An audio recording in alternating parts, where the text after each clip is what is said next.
Okay, so today we're jumping into a truly shocking story that comes straight out of Worli in Mumbai. It all goes down in this building called Chemburs, a place that's already got this dark history. Two pretty horrifying events in its past that, well, they really set the stage for what one salesman is about to go through. Imagine this for a second. You hear those words, spoken by a totally calm, even smiling receptionist, while screams are echoing from the floors below you. It's a terrifying warning for sure, but the real horror, it's about who's actually delivering it.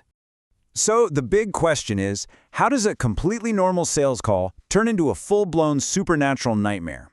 Let's break down the story of this young guy who walked into an office for a meeting and found himself staring right into the face of a city's tragic ghosts. So our story kicks off back in 2007. Let's meet our main character, a salesman named Chirag. He was young, he was ambitious, but man, he was really struggling to make it in the super competitive world of Mumbai sales. You see, Chirag was in a really tough spot. He was working for a water purifier company and hadn't made a single sale in 3 months. His boss had basically laid it all out for him. Make a sale this month or you're gone. And this wasn't just about losing a job. He was the only one supporting his sick mother, and he had this dream of getting them out of their small chawl. He was desperate. I mean, he'd do anything for a win. Now let's talk about the building where this all happens, Chemburs in Worli. This place is just steeped in tragedy. Back in 1993, it was one of the sites of the horrific Mumbai serial bomb blasts. Then, only 4 years later, disaster strikes again when a whole wing of the building collapses, killing more than a dozen people. So this isn't just an office building, you know? It's practically a memorial to some incredible loss. And guess what Chirag gets sent? Yep, right into this very building. See, his boss, impressed by a sudden string of good sales, gives him what seems like a golden ticket. A lead for a huge company looking to buy purifiers for all their offices. So Chirag, feeling this new rush of confidence, heads straight to the address in B Wing. When he gets there, he sees a watchman who gives him a friendly smile. But as he starts climbing the stairs, the elevator's broken, of course, he starts to feel like something is off. The building is just so quiet, eerily quiet. He finally gets to the 5th floor, finds the right office, and walks in. And there's just a single receptionist at her desk. The rest of the office? Completely empty. It's 4 o'clock in the afternoon. The receptionist confirms he has an appointment with the managing director and asks him to just have a seat. Chirag, thinking about that huge commission, is more than happy to wait. 2 hours go by. It's now 6 p.m. The office is still a ghost town. Chirag is getting really frustrated. He stands up to leave, telling the receptionist he feels like she's wasting his time. But the receptionist, she knows exactly what to say. She just calmly tells him that her company plans on buying a water purifier for every single one of their 15 to 20 offices. You can just imagine the numbers flashing in Chirag's head. This isn't just a sale, this is a life-changing amount of money. And just like that, his desperation kicks back in. He sits back down and says he'll wait as long as it takes.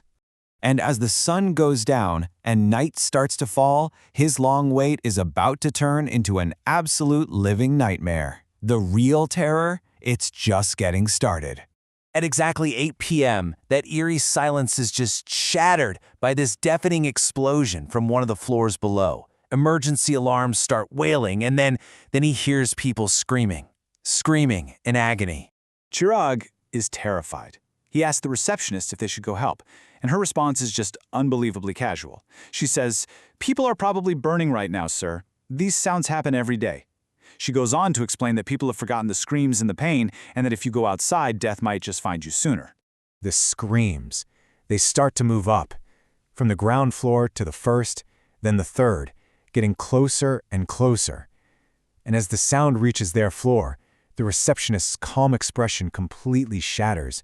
Her face twists in terror, and she starts to scream. Not like she's scared, but like she herself is in horrible, excruciating pain. Right in front of Chirag's eyes, her skin starts to look like it's melting off her bones, like she's being burned alive by an invisible fire.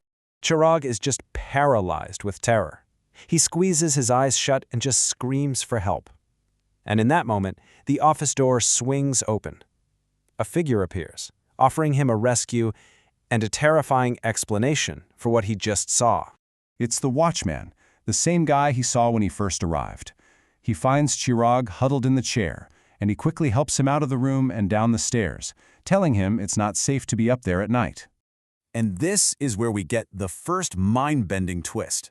Downstairs, Chirag is totally confused, insisting there was an office, there was a receptionist, but the watchman just shakes his head. "Sir," he says, "there are no offices on the upper floors. The building is empty. It's haunted by the souls of all those people who died in the blast and the collapse. You must have seen one of them." So a completely shaken Chirag goes home, trying to wrap his head around what just happened. The next day, he goes to work to tell his boss everything, believing he survived a ghostly encounter. But the final, and honestly the most chilling piece of the puzzle, is still to come. He walks into the office and he tells his boss the entire story, waiting for hours, the screams, the receptionist literally melting, and then the watchman who explained it all as a haunting. His boss just listens, looking more and more bewildered, and then he drops the first bomb. "Which building did you go to? You went to their old office. It's a ruin. Their new headquarters is in Gorgam." Chirag is just trying to process this, and he says, "But the watchman confirmed the building was haunted." And that's when his boss delivers the final, absolutely devastating blow. "I know that building well. It's completely abandoned. There is no watchman there." In that single moment, Chirag's blood must have run cold. He remembers the watchman's last words to him as he was leaving. "When you leave here, you will believe that ghosts exist." The man who explained the haunting was a part of the haunting himself. Chirag's story is just this chilling reminder of how desperation can really blind us, leading us into places we don't understand. It makes you wonder, doesn't it? What kind of histories are buried in the places we walk through every single day? And maybe even more unsettling, how much of what we see is shaped by what we so desperately need to believe.